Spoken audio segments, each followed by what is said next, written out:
Like that. I did it to the left. Yeah.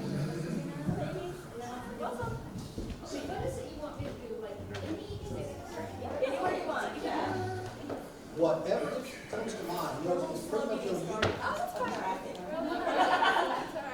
you be on the front line and you have the people, you know, these young people come to you first. And I was told he's walking in the most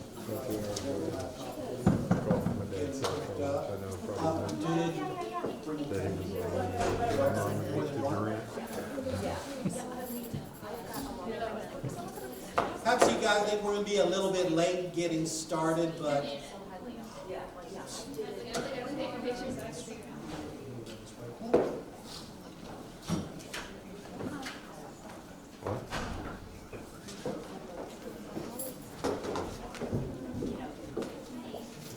Yeah. Oh yeah, audio wise, yeah. Or maybe just crank it down pretty low to where it's just.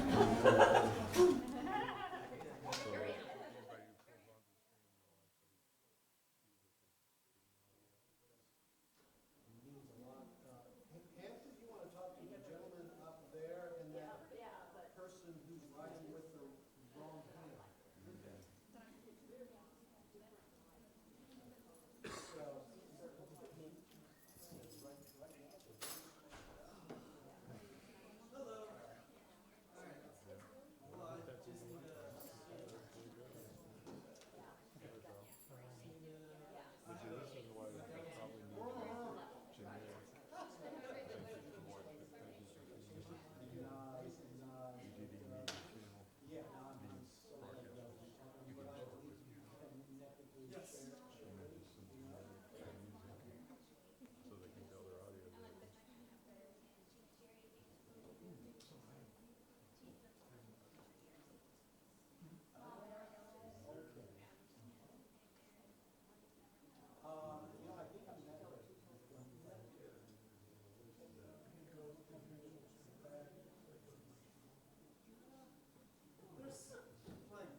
Think of me.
those out, and maybe they'll think you're lucky if they bring something, right? Very good. We appreciate you coming today.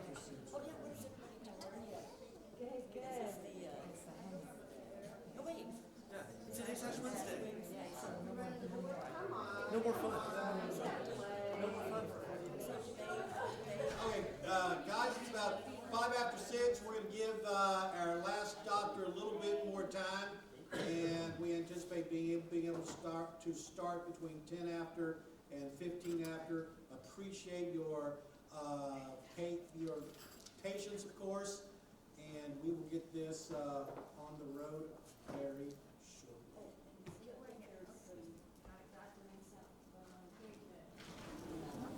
And I was told there are drinks out front and water and information.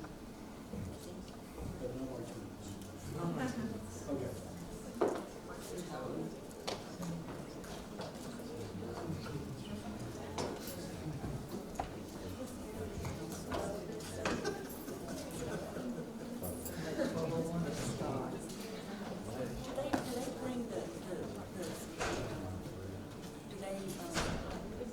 Bring out the street sweepers and 2 or 3 in the AM? Oh, so you can still bring this. Oh, so they are listening. No. So, Doesn't start till sunlight. Yeah, they're not worried about your straight teeth. Yeah, I don't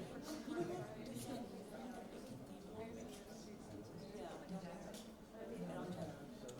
But do they do it like 12?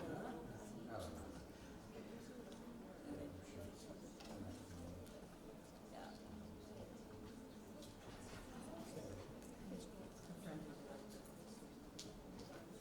He does drive by Ash Wednesday.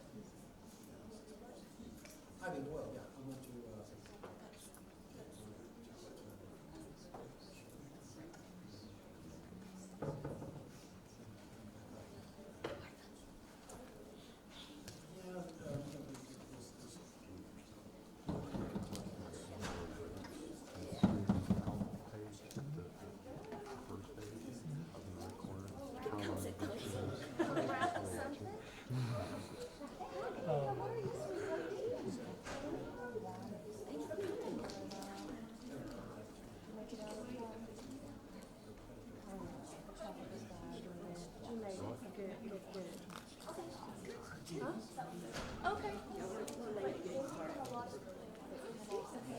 I think so. He's waiting for their stepping. I don't know. No problem. Anywhere.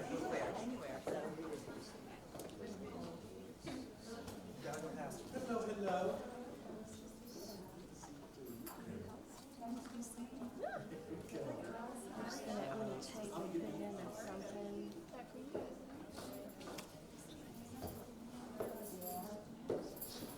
Put them all in here.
So I just said, oh, just put their names or something like that.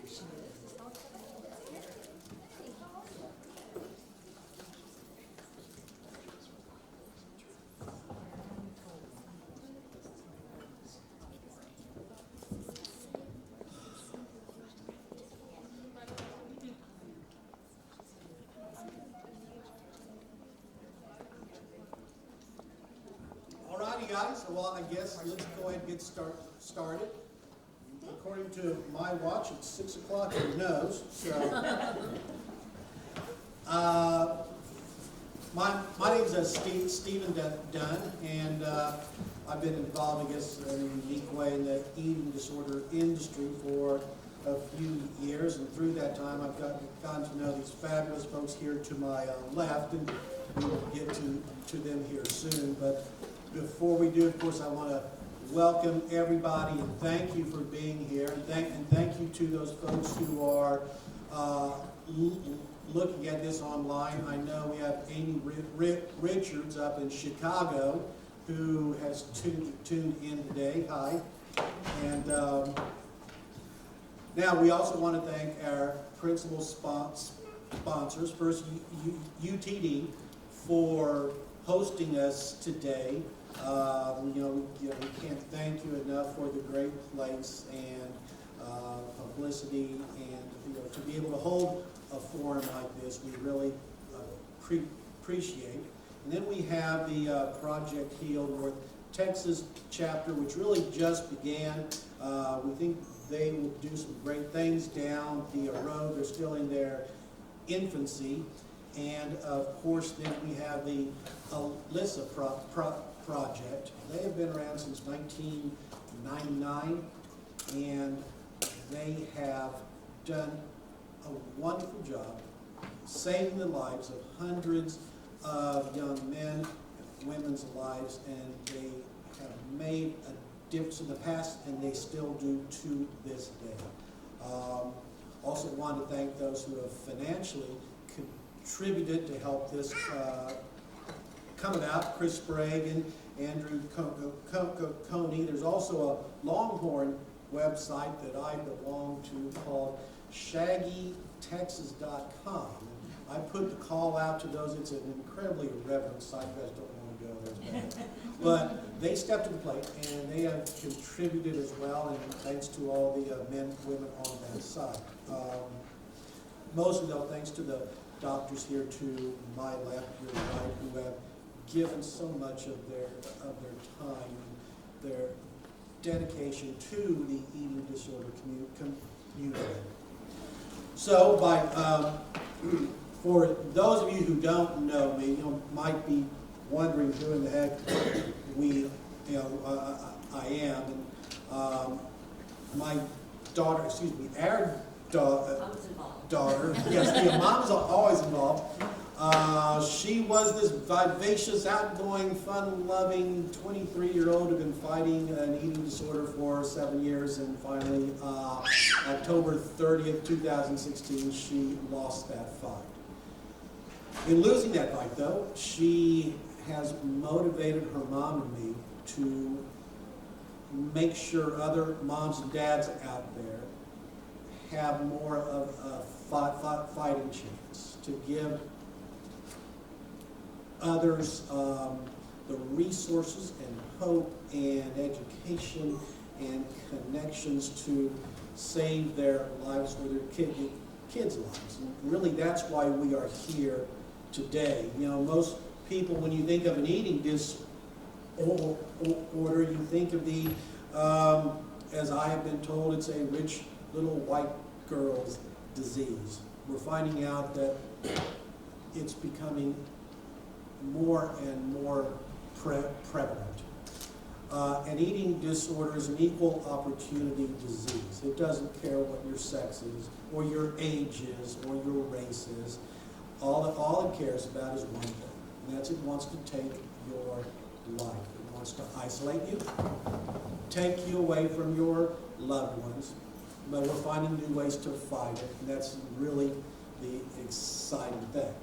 Of course, some people have asked me, and I'm sure have asked you guys as well, really how prevalent is it? Well, I guess there are about 325 million people in the United States, and the studies now seem to show between 27 and 30 million are afflicted by this disease. So about 9% of the population are affected. And those who are affected, the results are not good. Approximately 50% of the people with eating disorders meet the DSM-5 criteria for depression. Others suffer post-traumatic stress, anxiety, alcohol addiction, other addictions as well, and it becomes a perfect storm that takes lives. Anorexia, eating disorders have the highest mortality rate of any mental illness out there. And the one stat that I'm telling people what I found, research indicates that about once every 62 minutes, a person dies as a result of an eating disorder. Every 62. Well, of course, those stats need to change. Those are the cold, hard statistics, and it's work and dedication by these three to my left that could help change that. So you came here to hear them talk, and not me. So I'm going to introduce them, and I guess we'll have them start to talk one at a time. Oh, Lord, man, help us. That almost sounds like a joke. 3 doctors and an attorney with a microphone walking to a bar and one of them.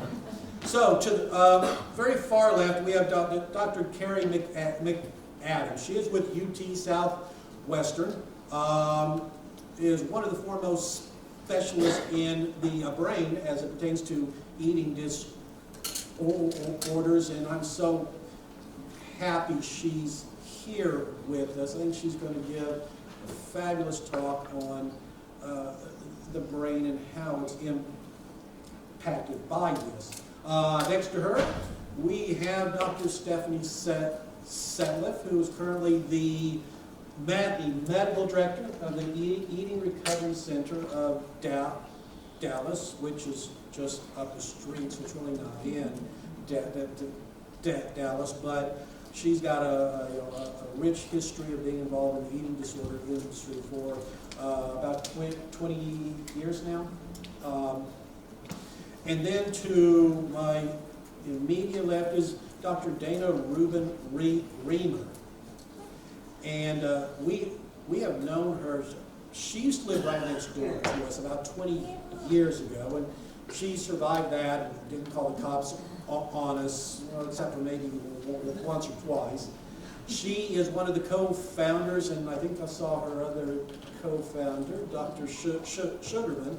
They started the Girls to Women Health and Wellness Clinic, and now they have a Boys to Men. Young Men's Health. Thank you. And I understand as well they are opening an office in Fort Worth. So they are expanding their practice there to help more folks. So let's start with Dr. McAdams, if you please, and we'll just go from there. So just in the interest of kind of giving you some background on it, so I'm both a psychiatrist and a neuroscientist. My first experience with eating disorders was actually my college roommate at Rice University who had really bad anorexia, and that was a long time ago. So I think that positioned me to believe this was a real illness. This was a real problem. Oh, there we go. That was a real problem that people actually suffered from. I subsequently became a neuroscientist, and then I decided I would do a residency in psychiatry, and I was interested in, picking a hard problem. and eating disorders are a really hard problem because this is it's a psychiatric illness. It's classified as a psychiatric illness, but there are serious medical consequences to not feeding yourself. properly. And this is true for both anorexia and bulimia and binge eating disorder. It's even been shown amongst college students that normal dieting causes people to become more irritable and impulsive and have poor concentration. And so even in a society as diet conscious as we are, it's really overlooking mental health care to not ask our patients, what did you eat yesterday? I'm sort of trying to get all the psychiatry residents at UT Southwest to start getting that just into their standard repertoire. What did you eat yesterday? Because when someone tells you what they ate yesterday, it tells you a lot about who they spend time with, how much they value food, how much they remember what they ate, whether they have emotional responses related to eating, like I was a bad person, I ate 4 cookies, I ate half a box of cereal. You know, this gives us a lot of information. And with eating disorders, even if you don't have an eating disorder, if you have stress, if you have depression, if you have anxiety, feeding can make that worse. Not eating can make that worse.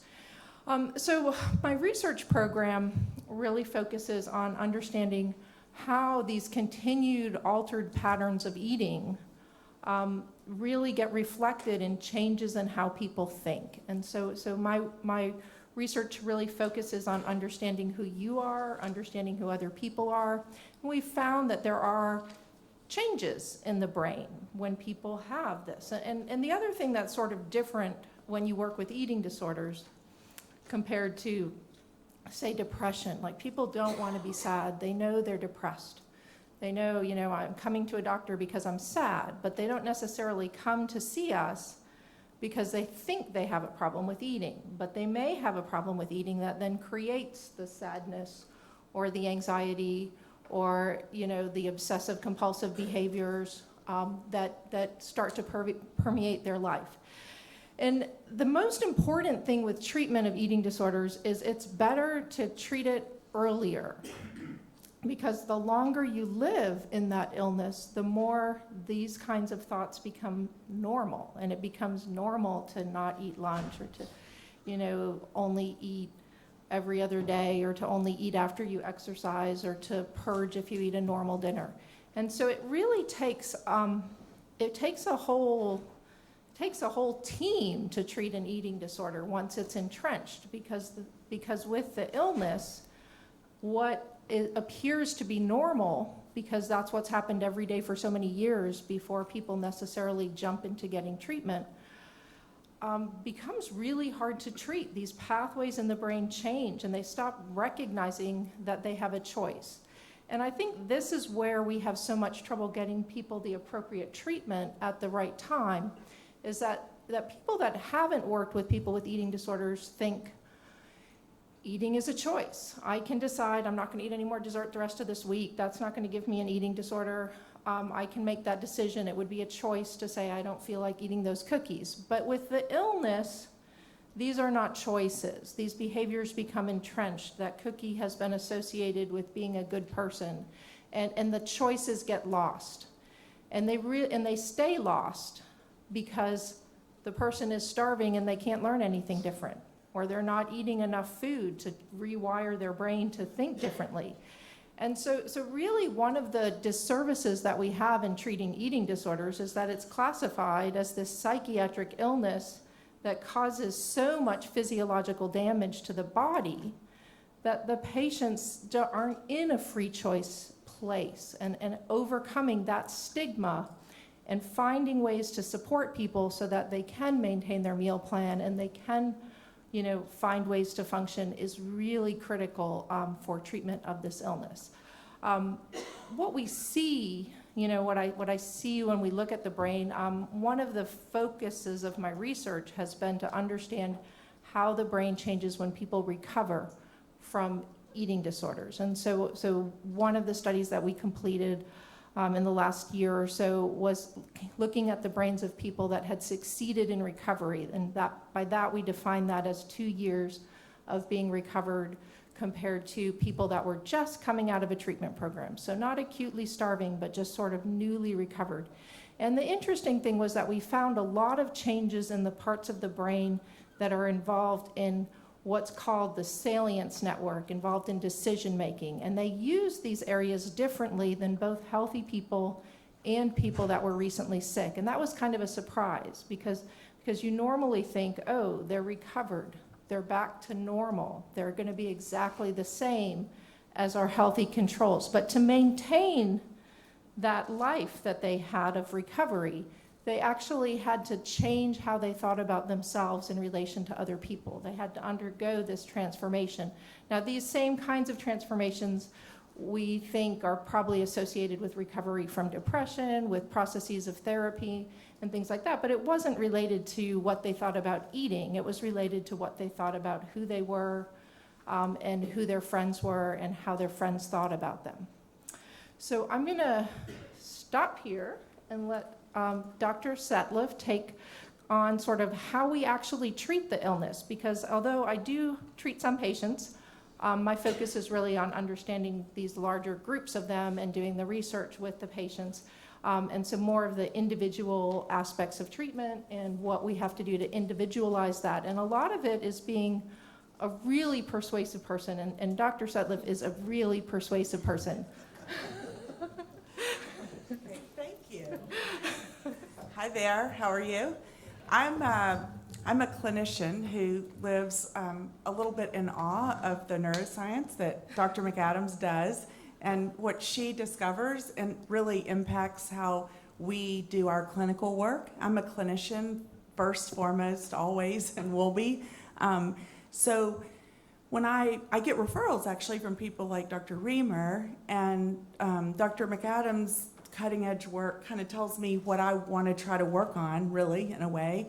And at Eating Recovery Center, we treat anorexia nervosa, we treat, bulimia nervosa, and binge eating disorder. We talk a lot about anorexia nervosa because it's really the one that is the most time limited in a way. People do not starve to death indefinitely. That's not what happens. If you're losing 10 pounds every 2 weeks, you won't continue to do that forever. We can even predict how long you're going to be able to do it. So it tends to be the thing that gets the most attention at the higher levels of care. Bulimia nervosa is a terrible illness too, and binging and purging has its own issues. And actually, the worst anorexia nervosa patients that we have that really make up the majority of the mortality are the anorexic binge purge subtype patients. They're very, very, very difficult to treat. And she's right, it takes a huge team of people to do it. How we do it, and how really anybody does it that claims to do it well, is, we have psychiatry on board. I'm a child and adolescent psychiatrist. We treat boys, girls, men, and women there. We really don't take kids under the age of 10. We have a place in Dallas called Children's Medical Center. I think it's called Children's Health now. And that is a great place for me to send littles, and I have sent littles up there. They need their own developmental age and stage, and unless I want to dive into that, I want them to have the best care, and it's all set up right up there. So what we think about is we need a psychiatrist to do, we need a complete thorough assessment, and really sometimes that's where Dr. Reamer comes in, because there's lots of reasons people can lose weight.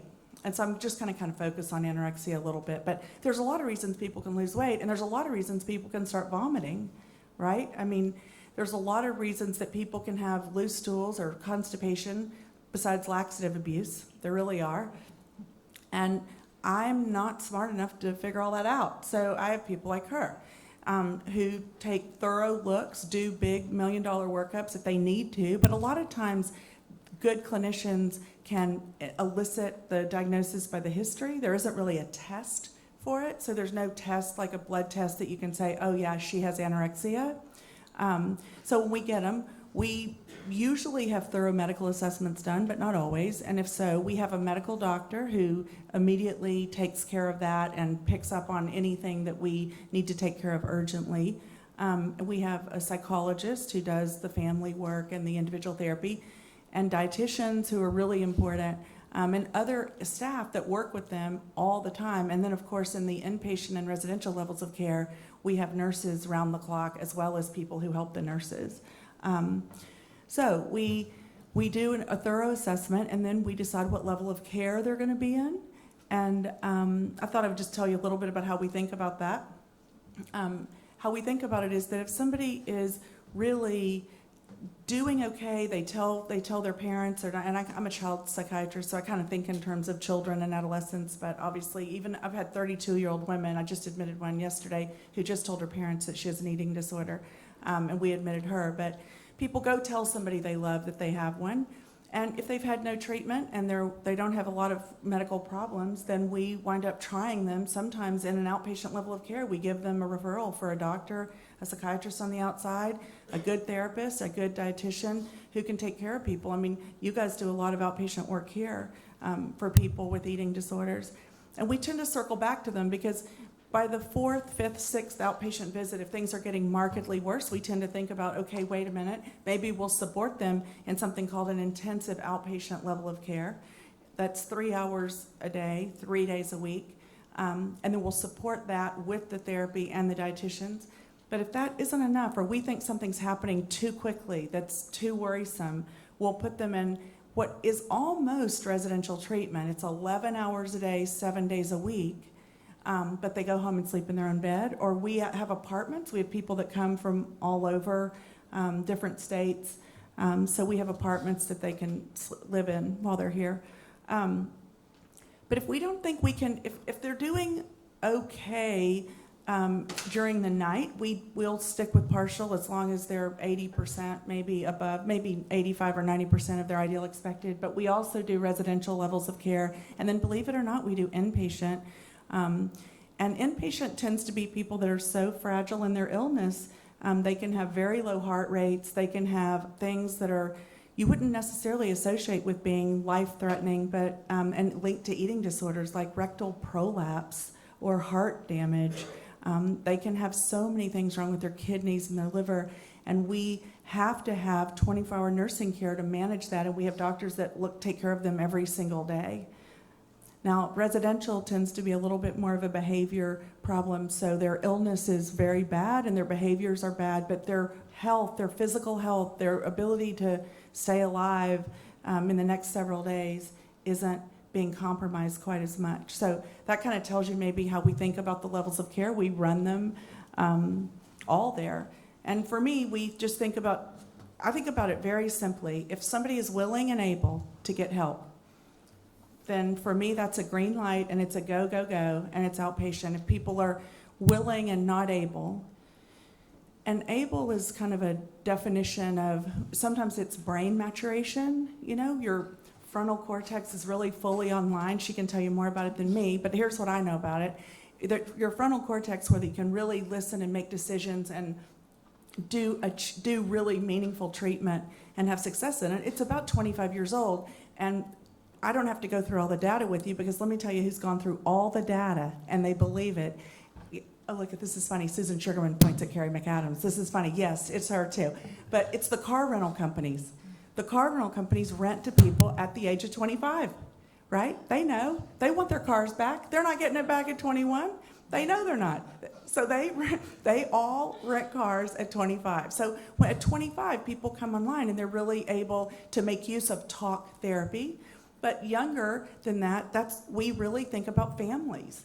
We think about enlisting families. Family-based treatment is really what we do there with children, adolescents, and young adults, because families have got to help us. It's really why we've kind of moved away in our world of treatment from what you'd call a bunch of individual therapy. Like sometimes people want us to do 8 hours of individual therapy to try to save them, and it's not going to save anybody.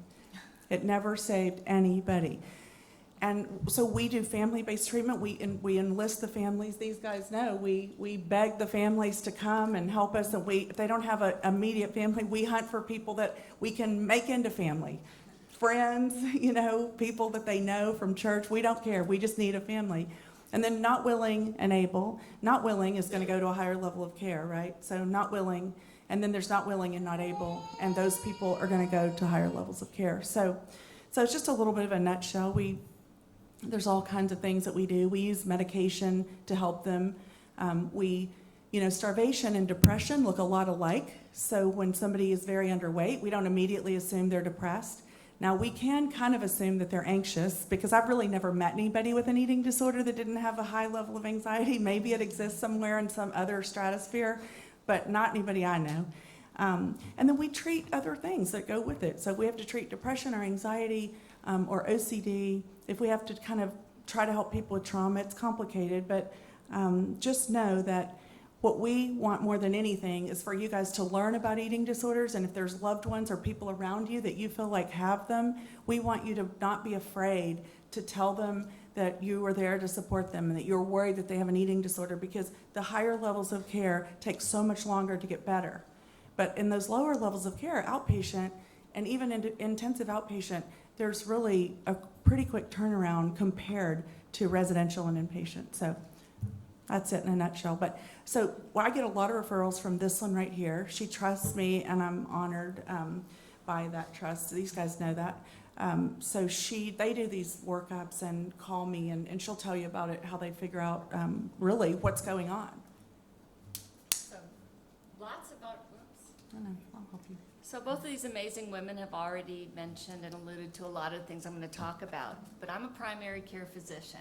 So when do I worry? What are the red flags that make me start thinking about, is there an eating disorder here? And as they already mentioned, it's a very broad differential diagnosis. There are so many different potential causes for weight loss or weight gain, for mood disorders, for irritability, for all the physical complaints. So why do kids, okay, let me explain my practice. About 11 years ago, Dr. Sugarman and I opened a practice called Young Women, Girls to Women Health and Wellness. We see ages 10 to 25 for everything, called A to Z, from acne to zoster. We tend to see, because we're dealing with the adolescent age group, we do a lot of mental health or behavioral health care. And we see probably a little bit skewed population in this way. We recognize that there's a need for men. We just felt that we were biting off a huge chunk just dealing with women, and we were lucky enough to have a physician come and help us open Young Men's Health and Wellness almost 2 years ago. We're located in North Dallas, and as Steve said, we're going to be expanding into Fort Worth soon, so we're very excited about that. Patients come to us for every kind of reason, and our initial assessment is very thorough.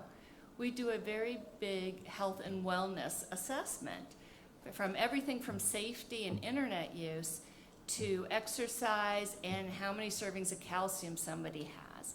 We normalize feeling stressed. Talk to 10-year-olds about healthy coping skills.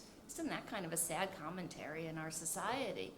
But we have to start early, and we talk about normal development physically. Puberty, setting up normal expectations for pubertal changes is so incredibly powerful in being able to stave off some maladaptive responses and disordered eating. So in normal puberty, girls will grow about 10 inches and gain about 40 pounds. It's as much growth as you do in the first 4 years of life. And that brain is exploding as well. So that we really need to set up these expectations. Hopefully pediatricians have been taking growth charts and charting every visit, height and weight, and then the BMI. That information is very, very important for us because we need to see the trends. We need to know where they've been, so if they stop gaining weight or start losing weight, well, what was their norm? Great information for Dr. Setliff, because there's an average height and weight. We have ideal body weights, but if this girl has always been low, but now is super low, we're not going to put her up to average because that's not her average. That's not where her baseline normally is. So growth charts and immunization charts are like, our bread and butter, and it's our manna from heaven. We need those when we see new patients. People will come with complaints. My daughter is exhausted all the time. She's tired. She's not sleeping. She's on that damn phone all the time. Grades could be slipping. Irritability, which is a real big one. Headaches, physical complaints like that, not sleeping. And we take the history. Specific questions about eating habits, as I mentioned, and you did too. Breakfast. Did they eat breakfast yesterday? What did you have for breakfast today? What do you typically have? Lunch. Are you eating lunch? What do you have? I mean, I get real detailed snacks, dinner. Are they eating as a family? You wouldn't believe how many people no longer eat as a family. Between normalizing pubertal growth and family meals, we could be in a lot healthier place, I think, emotionally and physically. All right, then, what are the complaints? So kind of complaints on what I'm looking for as a physician. I'm just gonna go head to toe. We can get thinning hair. Well, stress can cause thinning hair. Thyroid disease can cause thinning hair. Poor eating habits and under-eating and malnutrition, anorexia can cause thinning hair. We'll get complaints of headaches. Obviously, if you're not eating and drinking, you're gonna have headaches. But so will stress, so will brain tumors. So, lots of different causes for normal and abnormal headaches. Sore throats. If you're purging, you can have some sore throats. You can get big old fat puffy cheeks, they call them chipmunk cheeks, or my cheeks are so fat. Could be from purging, or from other loss of tissue in the face from anorexia. We look in the oral cavity is really important with eating disorders. With regurgitation, teeth start eroding. You can get very thin teeth, cracked teeth, poor oral hygiene, mouth sores. So we're always looking. Cardiovascularly, we'll see complaints of chest pain or dizziness upon standing, racing heartbeat, passing out, all related to poor cardiac function. With vomiting, with purging, there's electrolyte shifts and potassium changes and drops, and there can be heart attacks. So it's really important that we find out what's going on, obviously. Respiratory complaints, mainly the shortness of breath from anxiety is what we'll see. GI, wow. You know, if food is coming up instead of going down, the intestines don't really know what to do, so that they can get dysmotility. It's called gastroparesis. Things aren't moving through right.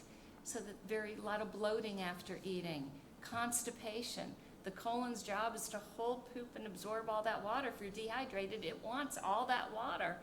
Things don't come out. Straining.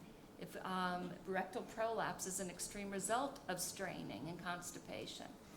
If they're taking laxatives, have problems with loose stools, losing stools, gastric irritation, electrolyte shifts.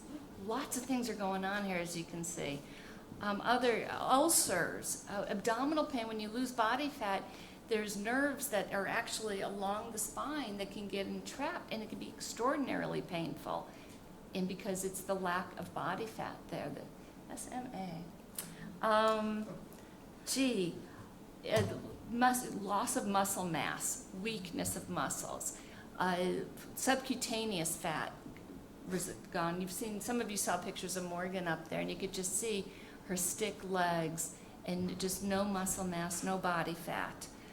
The body is looking for energy any place it can get it. If it's not coming in through food, it's going to just digest itself, which is why we worry about the heart. The heart is a muscle. We lose volume of the heart.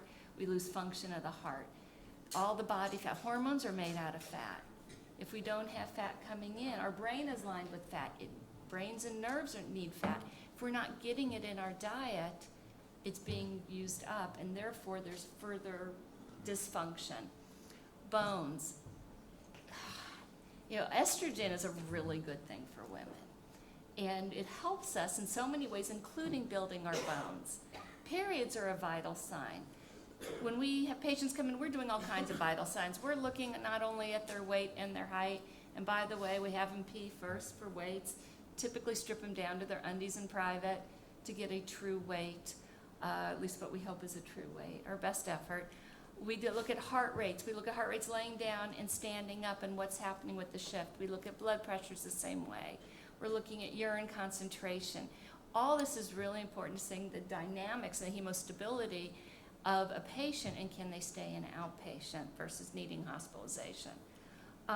Bones and periods. Okay, so periods are a vital sign. We should have a pattern after 2 years. If they've stopped having their periods, if women have stopped having periods, it's showing significant dysfunction and dysregulation. Their bodies go, all of our bodies, when we're in a I should say us, but patients with anorexia will go into hibernation. they're not getting the energy in, everything slows down, including heart rate, as Dr. Setliff said with bradycardia, very low heart rates in the evening or laying down. Periods will stop because we can't support the parasite of a growing baby, so that we stop losing the blood. We need all the blood that we have. We stop ovulating, and we stop menstruating. And our bones become victims because we are not building our bones. Estrogen is needed for the bone health. Athletes who are exercise purging can get stress fractures. I actually know somebody who was coughing so hard, fractured a rib because of her anorexia. Yeah, it's amazing, all these things that the body goes through. Bruising, easy bruising, friability, very translucent skin, sometimes very cold distal fingers and toes, and painful rewarming at times. Passing out, dizziness, tics and tremors, shaking, just can't sleep. I know one patient who told me she can't sleep. She was so anxious she couldn't sleep. And we kind of came around to maybe she couldn't sleep because her weight was so low and she was afraid she was going to die. And with refeeding, at some point, she was able to sleep better. So as you can see, it's a very broad differential diagnosis, and all the things we look at as primary care physicians. And for each one of those, there's multiple different explanations, but common things are common. And when we get a pattern, we get labs to rule some things out, some of what we call zebras, but horses are horses, and those are the hoof prints that we hear. And then we can decide, based on all the information we have, what level of care. We're fortunate to have dietitians and therapists in our space, but we don't only use the people who co-locate in our practice. We know lots of people in the community, and we work very closely with them. If we can turn this around rapidly, if we can get them into appropriate treatment, fantastic. Sometimes it's not so easy. Something you mentioned about it takes a village, it takes a family. It's not just our treatment, the treatment team that we set up. You know, there's the physician, I'm just a little part of it. The patient's in the center. You've got the dietitian, you've got your therapist. We need family therapists. We need a family that is active in the recovery, who will not point fingers and cause blame and say just eat, because it's not about food. We need parents who are capable and willing to go through this journey. It's a disease. It should be treated like any other disease. If your daughter had cancer, you'd get her the best care. You'd be fighting every day. Eating disorder is no different. That gets us all on a different thing about parity and illness and insurance coverage. So I want to just kind of point out that, like, all those things she's talking about, right? All of that, they're horrible things. They're horrible things to happen to anyone. And when we experience horrible things, whether they're physical problems like that, or whether somebody bullied us, like, our mind, our brain goes into a trauma set, and that makes it very hard for us to trust other people. It makes us withdraw. It makes us not want to be with other people. It makes us deny the reality that other people have. So these are all psychological things that happen to people with eating disorders. And I've seen it in bulimia, you know, even people not underweight with that, just because they are stressing their body so much that it moves their perception into this, the world is against me, everybody hates me, I'm never going to be an okay person. And this is this is the psychological work that our therapists have to do, and these are things that I look at when I do MRI scans, and we look at how people perceive good and bad things.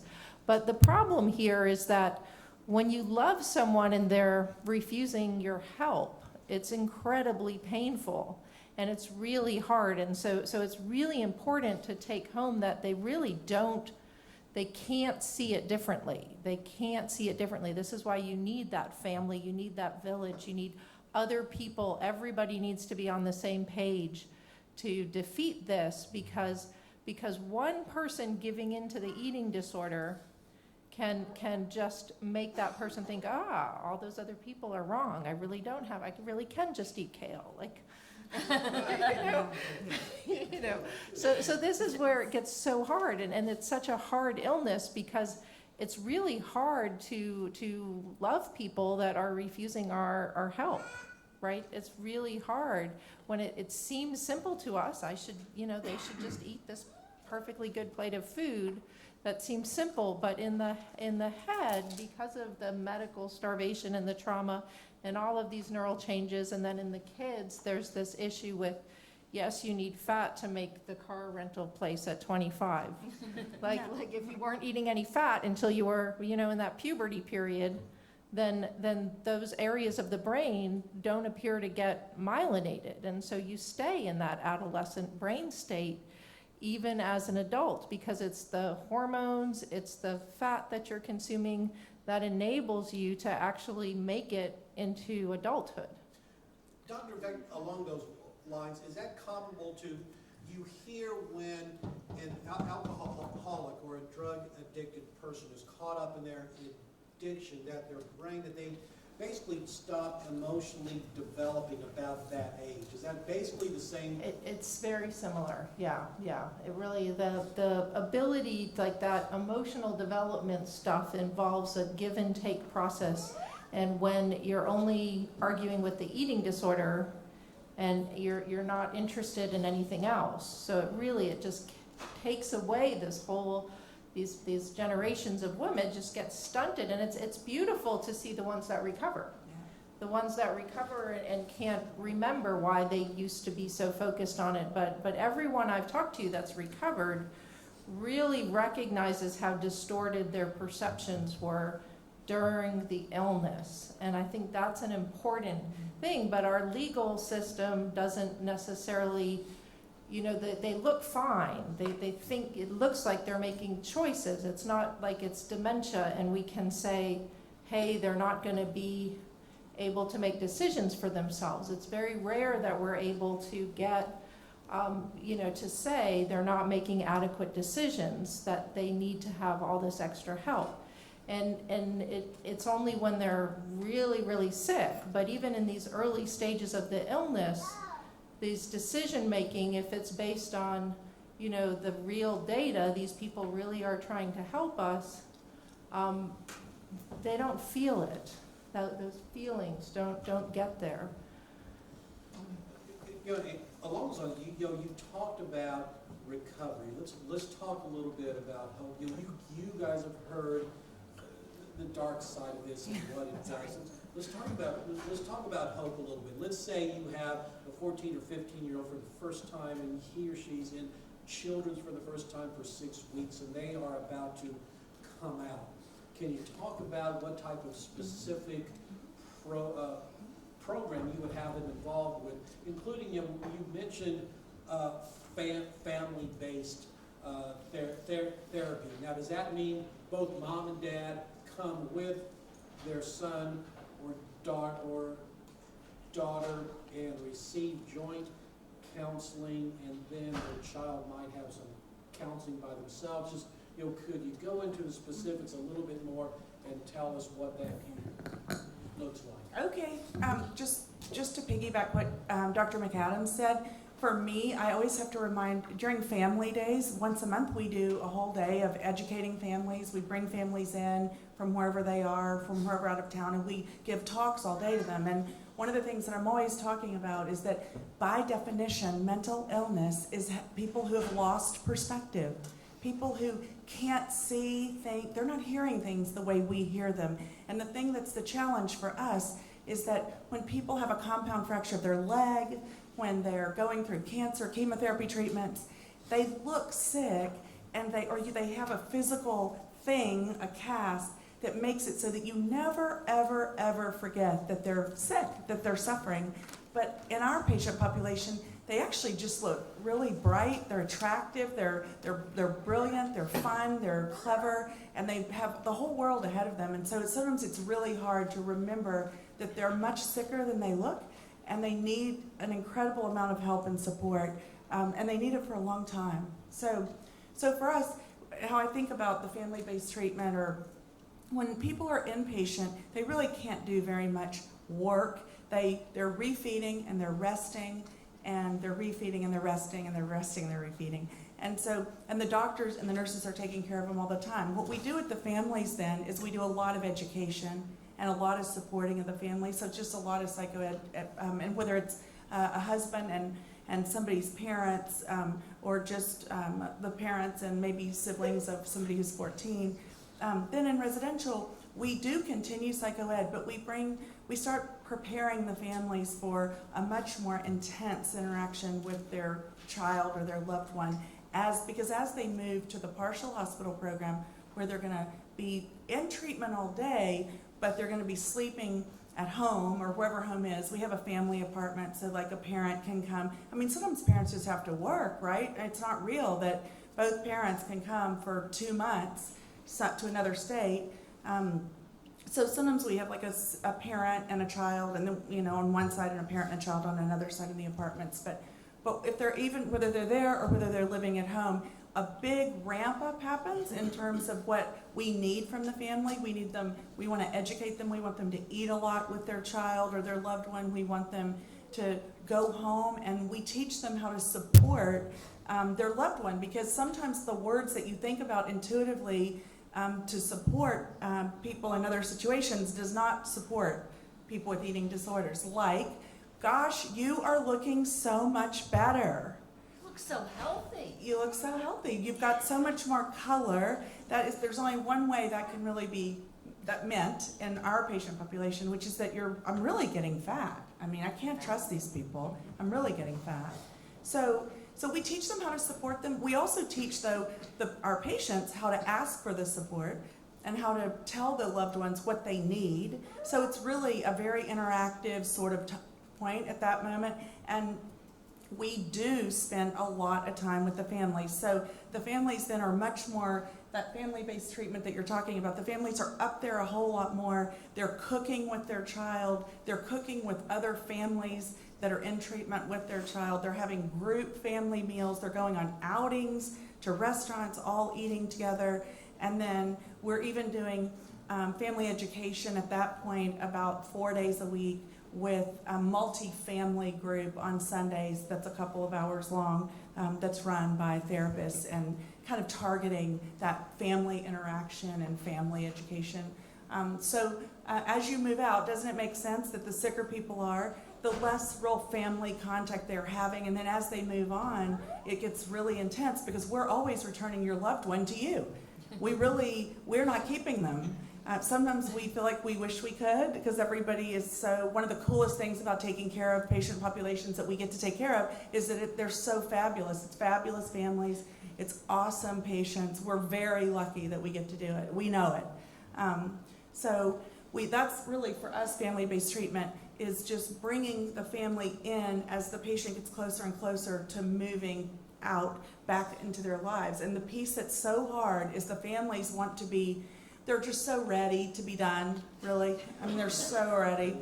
And especially when the person is weight restored and all they want to do is get back to their lives, but they want to get back to the very life that the patient came from. So it doesn't work. So what we do is we try to step people out thoughtfully and carefully and intentionally. And in terms of family therapy, it's really the thing that I'm probably the most passionate about. If people are going to leave me and go do something, they say they have to pick and choose. I'd honestly, if it's a child or adolescent especially, I'd just rather have family therapy than individual therapy. I know their frontal cortex isn't really online, and I know that the family's going to save them, not me. And I need the family, so we hunt for family therapists all the time, and we treasure those relationships, I can assure you.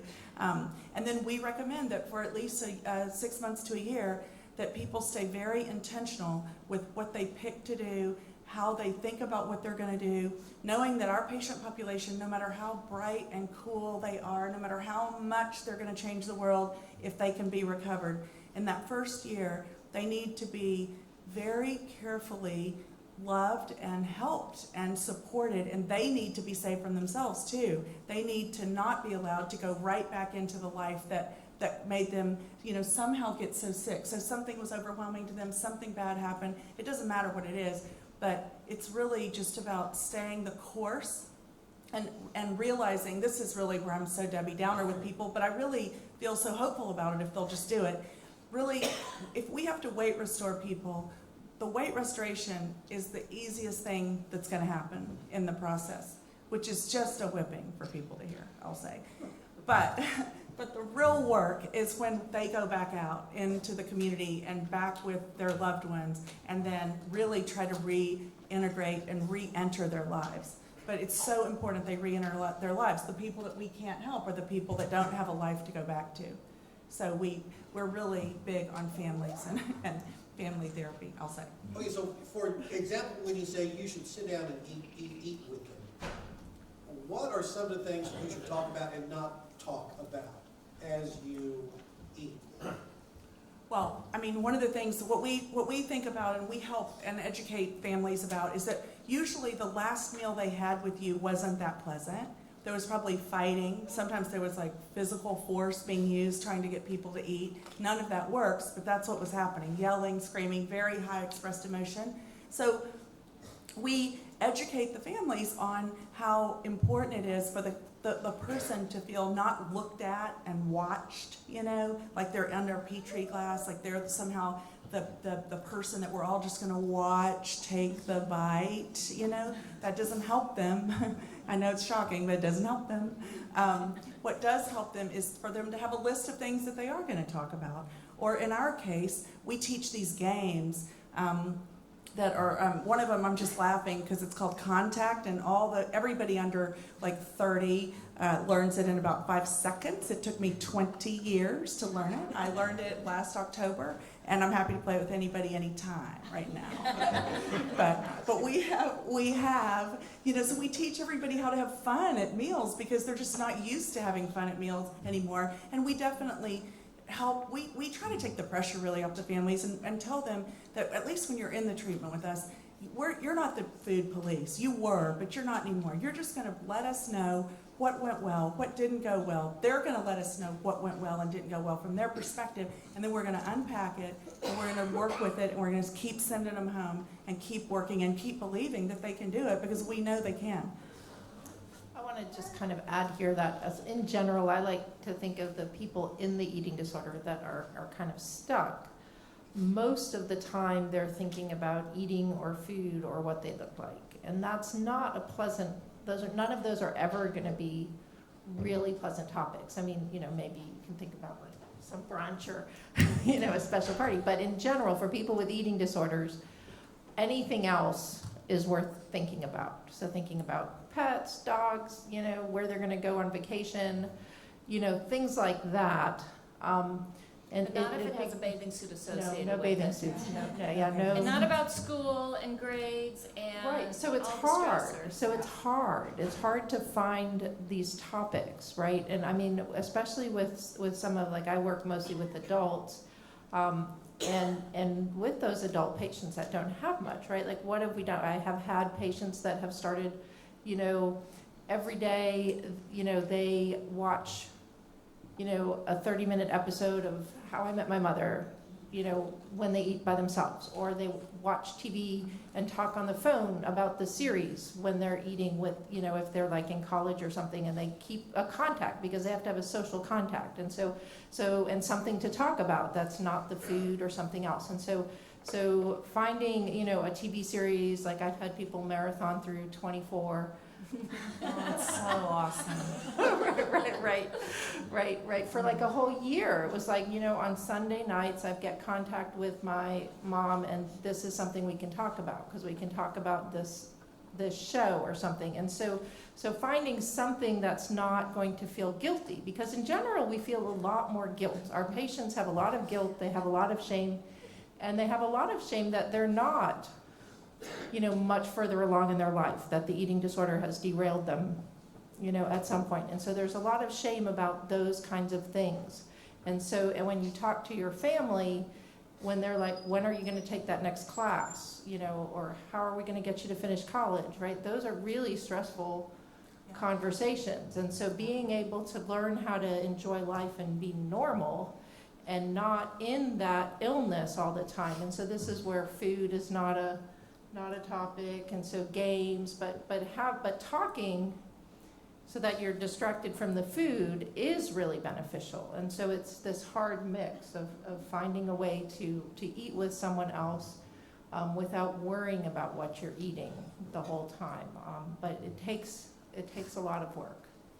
Yeah, for children and adolescents, you know, everybody gets into normal life, which is if you work at all outside of the home and you come home, your question is the obvious: have you done your homework? Right? Have you played the piano? Are you ready for the project that's due on Monday? So it gets very achievement driven. And it's not that you are putting pressure on themselves. Usually they are putting pressure on themselves. Our patient population is very high achieving. It's an internal motivation. They're perfectionistic, so they'll stay up and study till 2 in the morning to get 105 when they could have gone to bed at 10:30 and gotten 102. Do you know? So in my family, my sons get told, you've got a test tomorrow, and all I've watched you do is play CSGO, so I know you need to study. I know it. You did not learn that history in that CSGO game. But our patient population, believe it or not, we teach families how to make their children go to sleep. They have to go to sleep. You cannot stay recovered. You can't get recovered if you do not set limits with them and make them go to sleep. And if they don't get into Harvard, you know what, there seems to be lots of schools, like maybe 4,500 of them, and people are like, they're cheaper, and people seem so happy. This one went to Harvard, that's why I have to say it. And so, I mean, you know, lots of people own yachts, and they have lots of big, beautiful houses, and they just didn't even go there. So I'd have to help the families, because apples don't fall far from trees, right? So the apple, my high-achieving apple that fell from the tree, it usually came from a high-achieving tree. So sometimes we just have to do psychoeducation around that as well. But you guys can do it, and you know, college kids need their friends. Friends sometimes feel like they're too afraid because they don't want to be responsible for the person that's trying to recover. But really, you're not responsible. There's no way you could be. You're really, what it is you're there to support them and just eat with them. And when they look like something's hard, really all you can say, if they're obviously struggling, is, you know, is there anything I can do to support you? You know, I really believe in you. That's really it. You can't save them. Unconditional love. Yeah, that's right. I have a quick question for Dr. McAdams. You said that you did the MRIs of the ones that had recovered, and that area, I guess, of the Yeah. brain had come back to life or something? Right. Well, it was actually more engaged. So there were regions of the brain that were being used. So when people are asked a question like, "Are you good?" If you've never had an eating disorder, that's an easy question, and you don't even really think about it. You don't engage much. But if you have had an eating disorder and you make it to recovery, then when you ask a question like that, a whole network of the brain comes up, and it's the kind of network that would analyze if you ask me, like, is Stephanie good, then I have to think about that. Not really. I know she was going to have to think about it. No, but a different set, that network would be used to think about other people. And for people with eating disorders, they have to learn to use that network to answer questions about themselves. So you're sort of... So it's sort of like, right, it's like they're compensating for not immediately knowing I have that unconditional love or whatever. That's my hypotheses and interpretation of the data that we've collected thus far, but we're always trying to collect more data so we can get more precise about it. But Something like, how do you but- keep the... how do you learn that you're as good as everyone else in the room if maybe you missed that when you were 3? Right, and so, and why do people miss it? We have no idea. And not everyone that misses it is going to end up with an eating disorder, we don't think, but some people it takes a lot more convincing that they're worthy than other people, right? And that seems to be a trait that predisposes to eating disorders, and to compensate for that trait. So when I've seen the patients that have recovered, what's generally happened is they've become very successful in some other field. They're school teachers, they're nurses, usually taking care of other people, doctors, you know, therapists, yeah, like and they've become competent. They've become successful at some other aspect of the world. And so when they think about what they've done now, they can say, yes, I pay my bills, I have a salary, I contribute, I volunteer, I do these things. And so therefore, I am good. Whereas the people that don't recover can't get out of our treatment programs. And they can't, and if you are in treatment, it's hard to feel like you're successful. Right? It's very hard to feel like you're successful. And so finding those baby steps of, okay, I know you've been in treatment for 15 years. Can you find, half a day a week that you're volunteering? Is there something we can change? But it's hard, right? And so this is where people aren't going to feel successful if other people do everything for them, right? You have to be able to find some autonomy or something. But if you're very, very sick, then often you can't even imagine something that you would want to do. And this is where this illness is so frustrating to us as clinicians, is because in the illness, the only thoughts that are there are related to the disease.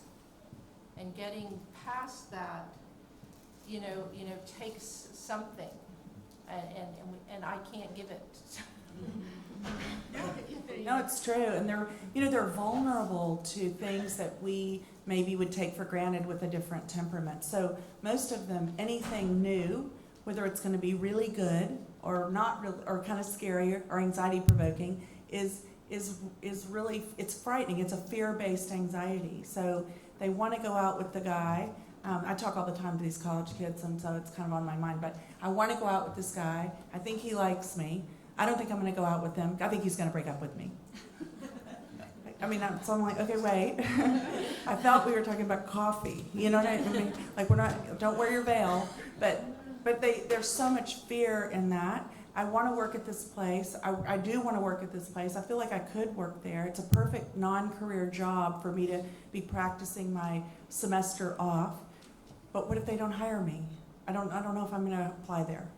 So do you see where they get paralyzed in something that, I kind of think about as experiential avoidance. They cannot move into action, but until they move into action in kind of a treat your phobia sort of way, they can't really get better. And then on top of it, in a certain subset of our patients, she's done research on this. It's not like it's an autism spectrum, but there is a little bit of a different way that they interpret a normal sort of interaction. They hunt for maybe rejection, but also, what am I going to have to do for you? They notice, there's a noticing bad things is enhanced, right? And so this is common in depression as well. So people swing into depression and you notice bad stuff, and then you're oblivious to good stuff. And so that makes it hard to decide what would make my life better, because if you're oblivious to the good stuff, how can you figure out what you like doing? Have you found any evidence on a cellular or neuropathway?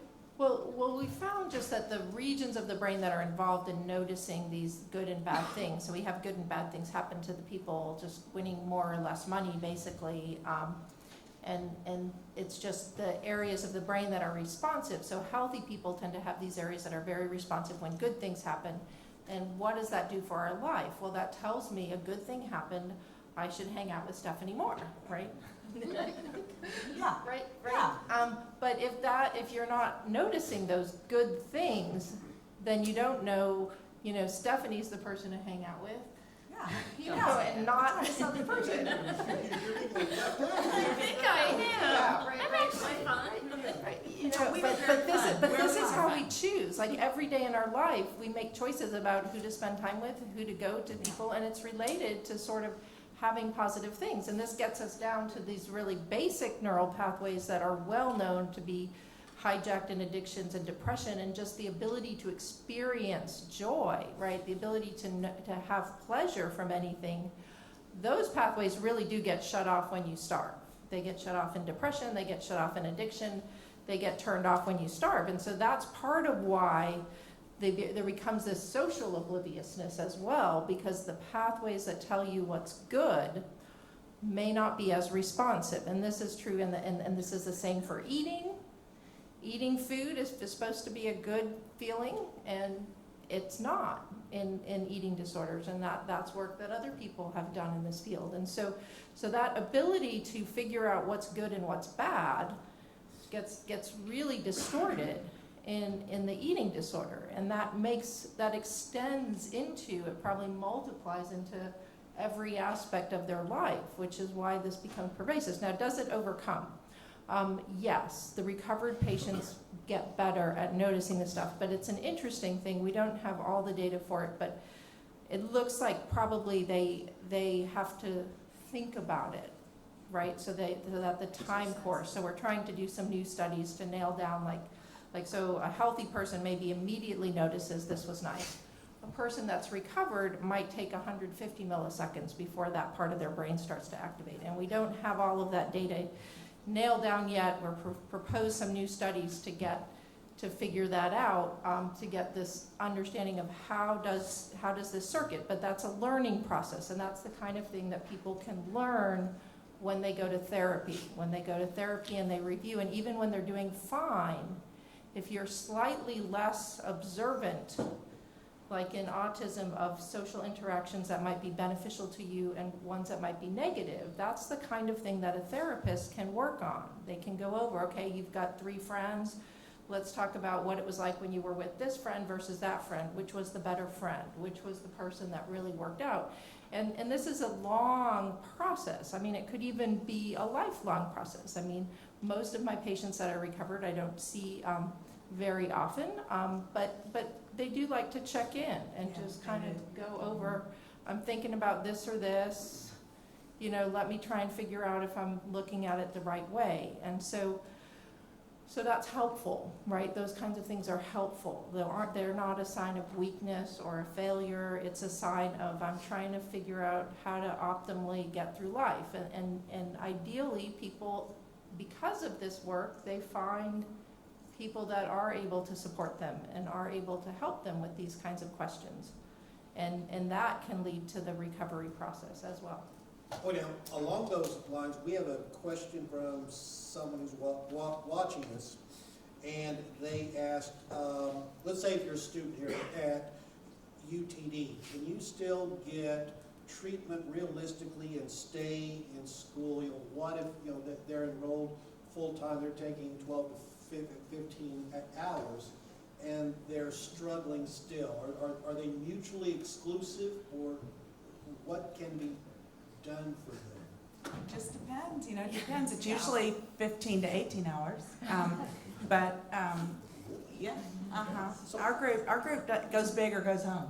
I mean, they don't, yeah, they're very, our group doesn't do that. Yeah. Well, they're not taking it, they're taking them because they're interested in a lot of things. They're bright, they're fun, they have tons of potential, they know it, they love learning. I mean, there's no downside to it, but they're just terrible really at self-regulating. So sometimes the self-regulating part of the being in school, they don't know how to do it, and they're not good at advocating for themselves per se. So if they went to the professor and said, I need help, I need to dial this down, I need to whatever all that is, they'll go fight for a grade. Now, don't get me wrong. Now, if they think they got 105 and that guy gave them 102, they are in there. They're in there fighting for that. But I'm talking about asking to dial down, really having strength to go and say, should I take a leave of absence, or can I turn this down because I want to go into a treatment center? They view that as weakness. I view it as strength. They view it as strength, but they view it, our patient population views it as weakness. But so is it possible? Yes. Does it depend on everything, millions of things? Yes. I've had people from here who came here and went to school while they were in treatment, and I've had people from here that were in treatment and they dropped out of the school for the semester. I have a ton of kids who drop out of for semesters, but they go back, They drop out of the best schools, but they go back. Yeah, I just said I mostly work with professionals, and so I've had people that have successfully, recovered with outpatient treatment. And so it really just depends on the level, and it also depends on what the stressor is. So if the stressor is that those, classes are overwhelming, then that person's brain probably isn't working well enough to handle the course load, right? If the eating disorder is less overwhelming and the brain is working and the classes aren't stressful, but the roommate's stressful, or, they decided they didn't like their major and that's stressful, like that's it's a different problem, right? So it has to be very, very individual. But one of the things that's so hard with the eating disorder is that it really does impair people's ability to learn. And so being in school and not having to read a page 100 times to get the material is not fun, especially when before you had an eating disorder, you only had to read it once and you wondered why anyone else would ever reread the syllabus. Like, don't you just memorize it the first time? Yeah. So that's a good, and sometimes concepts, like so specific classes, right? Like, so some people in general, the learning new informational processing pathways like calculus or differential equations or physics, those really involve much more complex wiring than just memorizing a few more historical facts. Like our country's been, sticking facts in kids' heads since second grade. You're good at it. Yeah, we're good at it. The fact memory stuff is not the first thing to go. The first thing to go is the grasping different types of complex organic chemistry, biochemistry, physics and math. And so those kinds of classes are the kinds of classes that I haven't seen people really be successful with an eating disorder. That's severe. But I've had people do perfectly fine on their art history stuff, and things like that. That doesn't mean that you can't be in these majors with an eating disorder. It means that you have to get the eating disorder treated before you can expect to. And the underlying anxiety. Yeah. The yeah. anxiety so much. And then nobody's in a vacuum, so it's not just school and eating, it's taking care of themselves in so many ways. It's mindfulness. Yeah.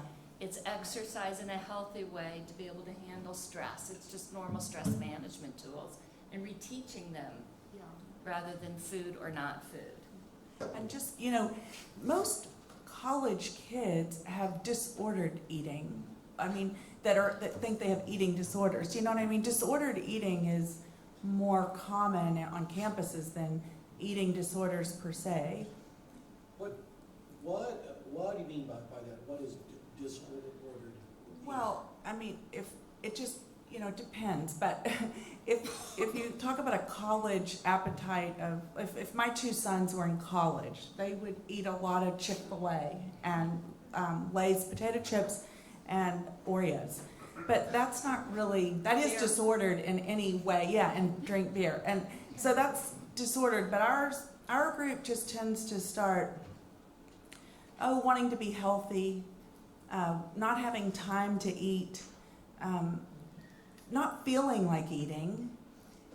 Then I don't eat in the cafeteria. I don't like the calories in that food. I don't like that food. Too much salt. Yeah. Yeah, Right. I don't know if UTD does it, but SMU now has calories on all their food, and that's a big problem. They do. So if they would just go, if they could recognize that what they probably have is anxiety about something, if they would go to the student mental health, then they've skipped a few meals, they're not as active with their friends, they're turning down invitations to do the things they thought were fun, they're spending more time worrying about their tests coming up. There's all sorts of signs. Like, I have disordered eating, I'm so anxious. There's all sorts of ways that they could just go to student mental health, get help for that, and turn the whole thing around. But for some reason, our patient population thinks of that decision and that action as a weakness, not knowing, not understanding that really it's a strength to go ask for help when things seem to be starting to circle the drain and you don't know why. So, but that's the deal. In our practice, we always, from the first visit, we talk about asking for help as a sign of strength and set that up as a normative behavior. And if kids aren't comfortable going to their student health, well, that's why we're so busy over all the school holidays and the summer vacation. And we are asking, when we screen people, we're screening for depression, anxiety, OCD traits, disordered eating, stress management, sleep.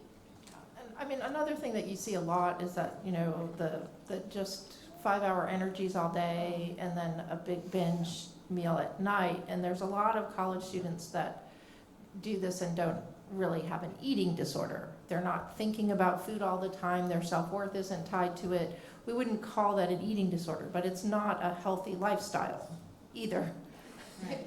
And that kind of eating contributes to anxiety, depression, and all the other stuff, right? So and one of the things that we know happens with stress, whenever anyone's stressed, just think about, the last time you had the flu or stress, food doesn't taste good, you don't really feel hungry, even if you eat, you don't really feel full, right? Like people move into this state.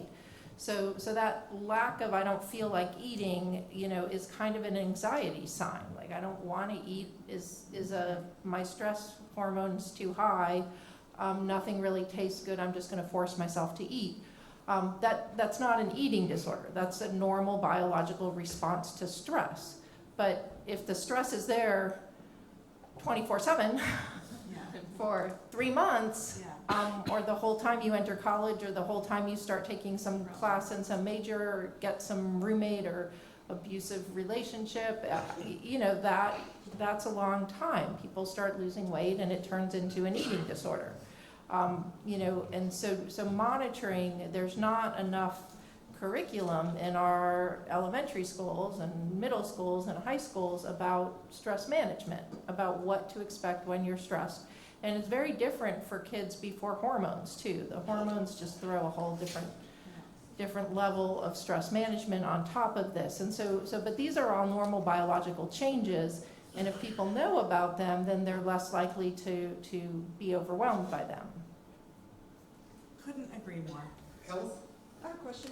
So you put out a staggering statistic at the beginning about the mortality, how often someone dies. So without exact stats, but just anecdotally, or what is the percentage of mortality versus survival and recovery, I guess? And of this recovery, how many are truly, really recovered? How many would carry this on throughout their adult? But I mean, I've talked to women who still struggle with this, and they come of age. So there was a big paper that came out last fall that followed 240 adult women with anorexia that had gone to, I think, McLean or Mass General, but outpatient and inpatient for anorexia. 7.5% of them had died 22 years after the study. 60% or so at 22 years were considered recovered. And I don't recall offhand the exact criteria for recovery, but it was weight and not having all the obsessions about food at a minimum. The interesting thing with the study was that at 9 years, only 30% of those same women were recovered. So it's a really long, slow process, and it makes me kind of sick, actually, that we're so bad at getting people to recovery. I feel like I do better, but I think that I don't say you're done. And most of the people that I see are comfortable continuing for anxiety or depression treatment or whatever. We don't necessarily even talk about the eating disorder. Like sometimes they leave and I'm like, oh, I forgot to ask if they purged, because we're so focused on the other stuff, and they hadn't been purging the last, few times, but they came in, So I think it's a hard thing, and I think if people, you don't want to be in treatment constantly talking about the eating disorder, because I just said that you want to stop thinking about the eating disorder, right? So you have to move out of that and into sort of, okay, I'm someone that's pretty sensitive to stress, and I might move this way or I might move this way, but the eating stuff, sort of changes over time. And that was for anorexia. In bulimia, it's much more remitting, relapsing, and so people can go years and years without really acting on bulimic symptoms and then get divorced and it all comes back. And so we've seen, so bulimia, is I feel like is a much, it's more less chronic, continuous, right? So anorexia is kind of chronically there, and bulimia is sort of more like an addiction or a coping skill bad coping skill, but something that might come back. But might not, right? And so I would call those people recovered for 10 years, and then stress happened and some symptoms emerged again. And anorexia, you know, they might go along fine for 10 years and Yeah. do really well, and then it doesn't take that much. They might decide they want to have a baby, and they don't get pregnant within the first 3 months, and they have an automatic spontaneous thought of they need to lose weight, which really doesn't have anything to do with having a baby, right? Yeah, probably the opposite. But so if they're recovered enough, they know that thought to be not useful and foreign, and they call their therapist that they haven't seen in 5 years, and they go back. And they say, gosh, this is going to be a highly emotional, stressful thing for me, and I need to talk while I'm going through it because I had a thought that I should lose weight. I mean, and that's the thing with them, I think. So it's something that's really kind of cool, or something really distressing. Anything that's just out of their wheelhouse of what they're expecting. That our patient population, by and large, doesn't like a surprise. So something happening suddenly can be really stressful for them, whether it's something really great suddenly or really not great suddenly. I mean, my example of my one patient, she just told me a couple weeks ago that the boy that she's liked for 2 years invited her to go to some dance, and she's so stressed. So I thought I say the thing that psychiatrists say. Tell me more about that. Well, she's got to lose 10 pounds in a month to go to the dance. I said, wait a minute. He invited you at the weight you are. He just invited you at the weight you are. Why are you losing 10 pounds in a month? But so then she started laughing and kind of realized that was not recovery focused and pulled out of it. But, you know. And just also, one of the things that I've seen in my very recovered patients is that, you know, they're still not really that good at knowing the right amount of food to eat to maintain their weight. And I mean, our whole culture is actually really bad at that anyway. So you know, none of us are particularly that great at like, oh, I have to eat exactly this amount. And so I've had some patients that have had, you know, they've changed jobs, and then in the old job, everybody used to eat lunch together, and in the new job, everybody's eating at their desk. And that makes them eat half as much food as they used to eat when they actually went somewhere to do that. And they don't get all the way, like I haven't had any of these patients get all the way to anorexia because they're seeing me, and so we catch it and we kind of rework, okay, so that. But this idea that people would magically necessarily know, and so most of the people that I've worked with, you know, will do sort of a tally. Did I eat protein this many times a day? Did I eat, you know, like, and if you take a test on do you have an eating disorder, counting those things every day makes you more likely to have an eating disorder. But it's a recovery strategy that I think a lot of our patients do have to use for several years. I agree. So Helen and Ann, really the answer get it. is it's really complicated. I'll tell you, they're so fragile that if I have kids home from college, and it doesn't matter where they are, but they're kind of in that in-between stage if they don't go to their pediatrician anymore because they turned 17 or 18 or something happened. I hook them up with this practice right away because they're not going to tolerate being here, having built kind of a life here. They're going to be here for 8 months, and if they get a cold, if they get the flu, if they decide they're constipated, they don't tolerate that kind of stuff. So I need a place that they can go and feel secure and safe, and they won't be embarrassed, and people won't say things to them. Like the classic thing, I'm sure everybody's heard who's had an eating disorder is, you know, you don't look like you have an eating disorder, which is really horrific for them. Then they run out of the place. Sometimes they run out without even seeing the doctor. So this practice never does that and takes care of them and honors them and respects them. And that's why we get them. And we back. ask. Yeah. We normalize everything and we'll ask the questions. But what about patients that don't want to admit that they do, like would you suggest friends or especially people in college, if you notice your friend is kind of going off the deep end, how do you get that person to seek help without telling them, hey, I think you have whatever it is? Well, I mean, look, there's no easy way to do that. With kids, it's easy. You need to tell an adult. that is not a problem that you can fix. You know how kids always are trying to help each other, and it's a normal thing. These are caring, loving people, and they want to help each other. So they will try to, sometimes they'll know that somebody's throwing their lunch away for 6 months and they don't tell anybody. But college kids, to me, it's a little bit hard because they're halfway to emancipation, but not really, but they didn't get a memo that they're not fully there. So they are independent and emancipated when it needs to be, and then not when it doesn't need to be, right? So car repairs fall under the I'm not emancipated yet category. And then I'm gonna go on a big trip with your money falls under the I am emancipated, like I just need your money. So I'm not gonna tell you about who's going, I'm not gonna tell you like if it's safe, I'm gonna be fine, I'm just gonna take a flight, we're gonna get on a bus, and then we're gonna go to a very secluded, remote place, it'll be fine. So that's hard for them. I think that their peer group can help them. I think it's best if the peer group can convince the kid to call their parents. I really still think it's a parent problem. I mean, the parents are who are going to come in sooner or later, as bad as it gets. Every kid that I get referred that tells me I don't want my parents to know, every child, really, they wind up calling their parents. They need their parents. They're young adults, but they need their parents. So I'll do anything to try to get them. We try to get them to us, and then we'll get them to call their parents, or we try to get them to them, and they'll get them to call their parents. So whatever I think the friend group can do to get them to professional people that can make help them.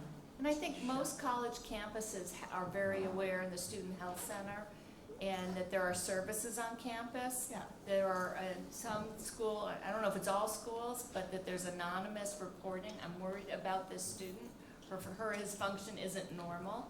And they follow up. There's the mental health services at SMU's wonderful program there. I think just in general, just saying I'm worried about you, is there anything I can do to help is definitely, they may not hear that, but saying it over and over again, it's, they may get angry because I'm sure they're worried about themselves too, and the other thing that I think that's very insidious with this illness is that, a lot of times they don't notice that they're sick until they try to change. And so, I've had several patients that were like, well, I eat half a sandwich for dinner. And I was like, okay, how about you eat the whole sandwich and then come back and see me in a couple weeks. And I've had a patient call me and say, I had no idea I couldn't eat a whole sandwich. Like they don't realize that they're not able to do this kind of simple stuff. Because they think it's a choice. Like we all think it's a choice when we sit down to eat, that we're choosing to eat this food. But in this illness, these things are not a choice. And but until they try to do something different, and they're like, I really want to follow what Dr. McAdams said. She said I can't pass this class because I'm not eating enough, and and I'm going to eat. I'm going to drink this Ensure, and I'm going to eat this protein bar, and then I'll be fine. And then they can't do that. And that's usually where my patients end up going to treatment, right? Or going to a higher level of care or something, is that they become motivated to change, like they want to have a kid, right? Like that's another one that motivates people. Like I thought I was having a choice to eat very little, and I was not really losing weight, but I wasn't really in a healthy weight range. But apparently it wasn't healthy enough to have a kid, and now I'm trying to change, and it's not working. Like I thought it was a choice that I just ate this stuff every day, but now I realize that it's not that much of a choice, and I actually need help and medication and a whole team to help me get through these meals and actually make changes. And so people don't realize it's a choice until they try to make a different choice. And that's very scary. So that's a terrifying moment that a lot of people with eating disorders go through. But until they try to get there, they may not be willing to accept help. Guys, we need to start to wrap things up a little bit, but before we take the last few questions from anyone or anything, I do want to reach out and touch one person who is here with us today. I've got to know this person quite a bit over the course of the last 3 to 4 to 5 months. This person works in the eating disorder community for the most part without thanks at all. She's done things like take kids to, she's picked them up at their house. She's driven them to the airport so they can fly to get help someplace else. She reaches out and touches schools and counselors and communities and doctors, and for the most part, she receives no recognition and doesn't seek that. Well, I think it's time to change that. The executive director of the Alyssa Project is here with us tonight. It's Kimberly Martinez. Kimberly,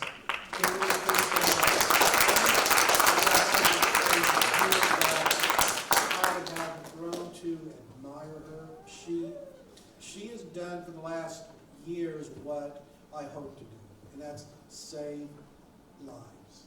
And Thank you. so respect. Stephen. No, thank you. So.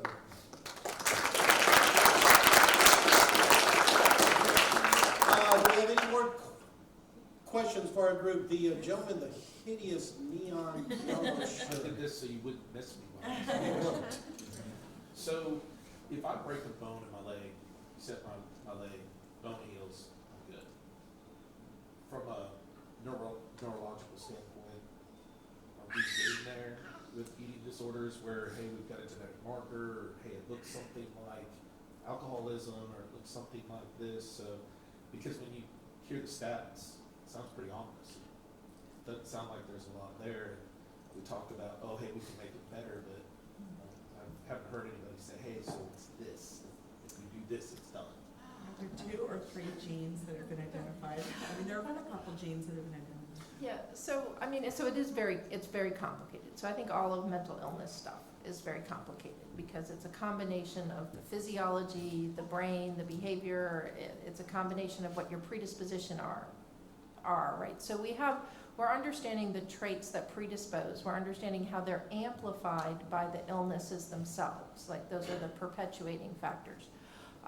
There are some new interventions trying to change those circuits in the brain that look promising. And I think there's actually almost like a couple illnesses here, like not just anorexia. I think that it's totally different in kids. I think in kids, they get interventions earlier generally, and they get on like a trajectory. And for kids, I mean, probably anyone under 21, 22, the brain hasn't finished developing, and so we don't necessarily have the scarring and the consequences of the long-term starvation, because that's what we've got. We've got the insufficient food intake on top of traits that predispose probably to depression and anxiety. So no, there's not going to be like a gene replacement. Could we get the therapies better targeted? I think we are getting to where we're finding really specific problems that need to be treated that go beyond just the refeeding stage. Is there, like, what do you need to find that? What's going to help move things along? I think anybody that gets involved, Yeah, a lot of everybody money. says, A lot of money.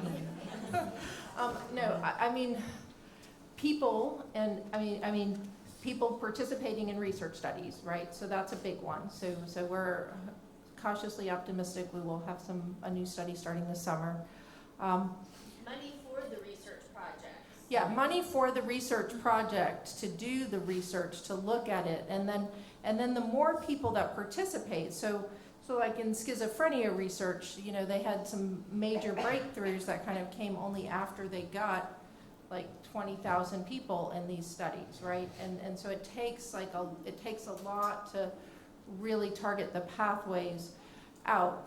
And then one of the big problems we have right now in funding is that I think we have we understand what's wrong. Okay, so that's a start. 10 years ago, it wasn't clear what was wrong even. And now I think we understand what's wrong, but to do the pilot studies to see, can we change that?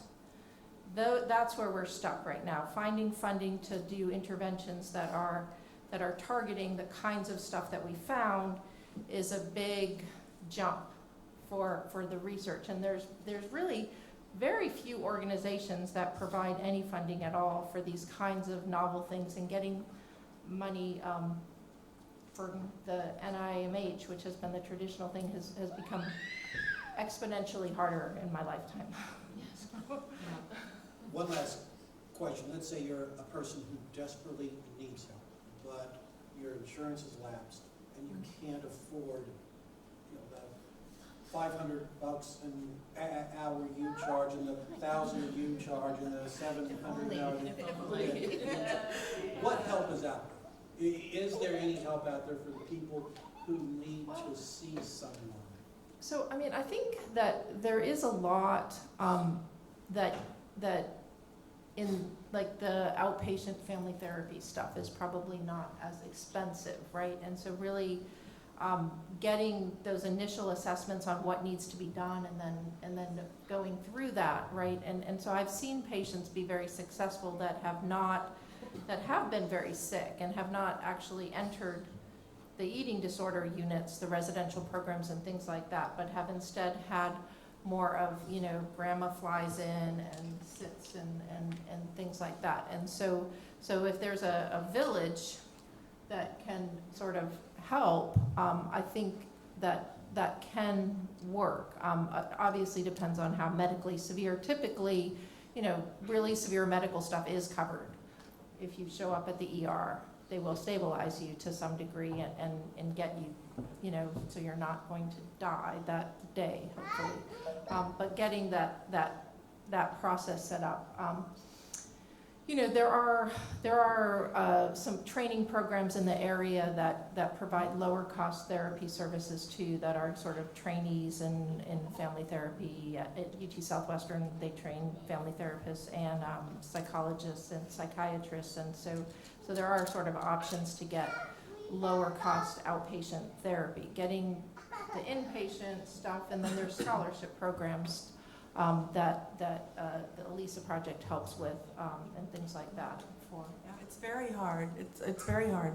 Having said that, even some of my highfalutin friends in private practice that don't take any insurance, if I call them and lean on them to give back, they're so generous with their time, and we've got some really skilled, very committed outpatient people in town in North Texas that will happily do it.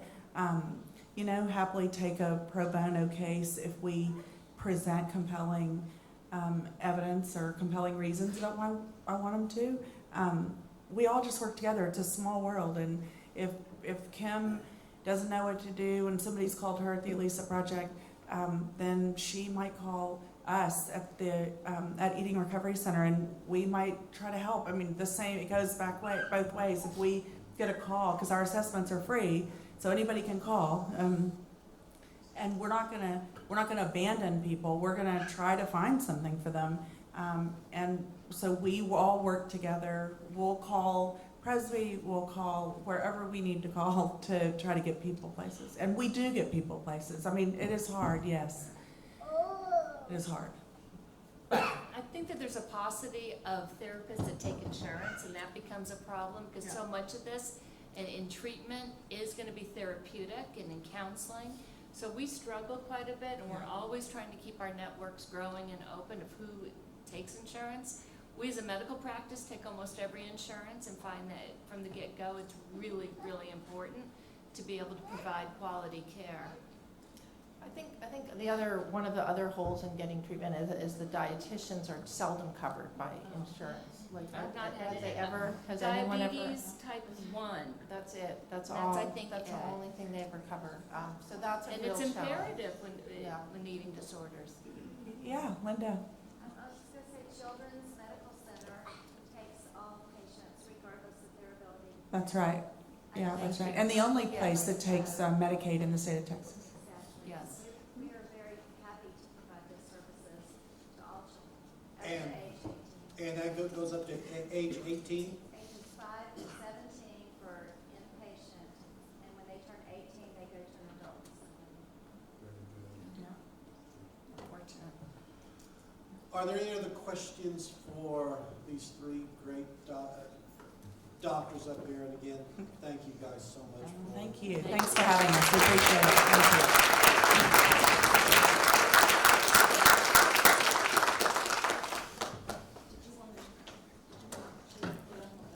These are from Steven.